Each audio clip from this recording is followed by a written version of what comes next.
Vous êtes sur RTI 1, bienvenue. La rentrée solennelle du Sénat a eu lieu aujourd'hui mardi à Yamoussoukro, la capitale ivoirienne.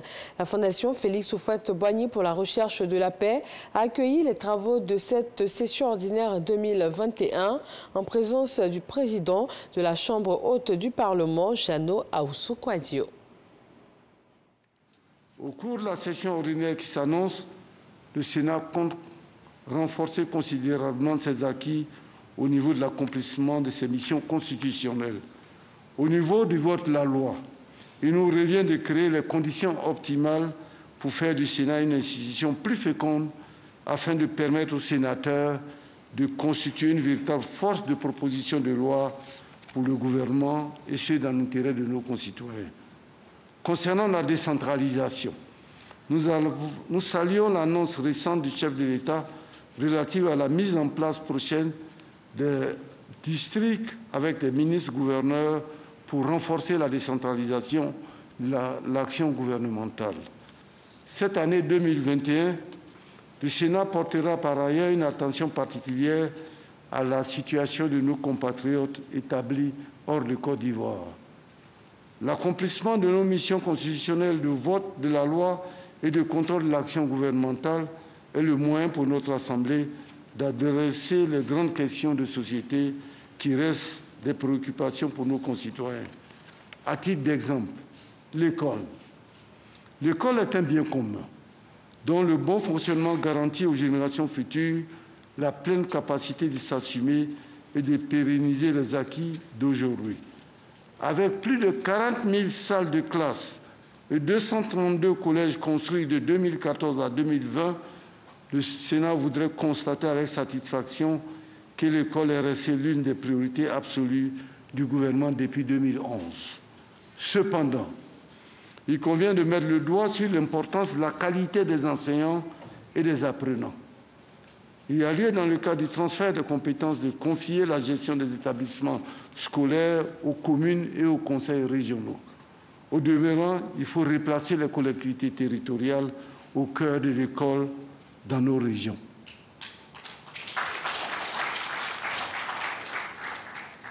J'invite par conséquent l'ensemble des sénateurs, conseillers régionaux ou municipaux à redoubler de vigilance quant aux décisions des assemblées locales relatives à l'école. Le Conseil supérieur des imams des mosquées des affaires islamiques COSIM de Côte d'Ivoire a préélu son président aujourd'hui. Le cheikh Aïma Traoré Mamadou est décédé à l'âge de 77 ans après avoir passé seulement 1 an à la tête du COSIM. Le communiqué du gouvernement. Communiqué du ministre de l'Intérieur et de la Sécurité. J'ai le regret d'annoncer le décès survenu ce mardi 13 avril 2021 à Abidjan de son éminence, le cheikh Aïma Traoré Mamadou, président du Conseil supérieur des imams, des mosquées des affaires islamiques, guide de la communauté musulmane de Côte d'Ivoire. Le président de la République salue la mémoire d'un grand homme de foi et discret, artisan de paix et de dialogue. Le président de la République, son Excellence M. Alassane Ouattara, adresse à la famille de l'illustre disparu, à la communauté musulmane et à l'ensemble des Ivoiriens ses condoléances les plus attristées. En ces circonstances particulièrement douloureuses, le président de la République et l'ensemble du gouvernement formulent des prières pour le repos de son âme. Fait à Abidjan le mardi 13 avril 2021, Général Diomandé Vagondo, ministre de l'Intérieur et de la Sécurité. Au Burkina Faso, le dossier de l'assassinat de l'ex-président Thomas Sankara est de nouveau d'actualité. Le tribunal militaire a mis en accusation l'ancien président Blaise Compaoré pour attentat à la sûreté de l'État, complicité d'assassinat et recel de cadavres. L'ancien bras droit de Blaise Compaoré, Gilbert Diendéré, est lui aussi poursuivi. 14 personnes en tout doivent comparaître devant le tribunal dans ce dossier. Dans le même temps, le tribunal militaire a ordonné la mise en détention de toutes les personnes dont les charges ont été confirmées. Les mandats d'arrêt sont donc maintenus contre ceux qui sont également à l'étranger.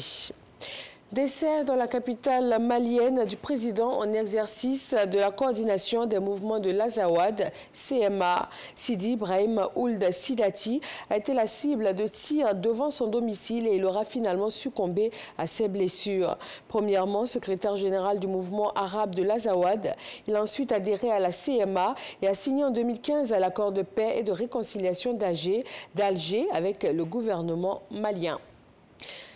Merci de suivre RTI 1. Rendez-vous à 20 h.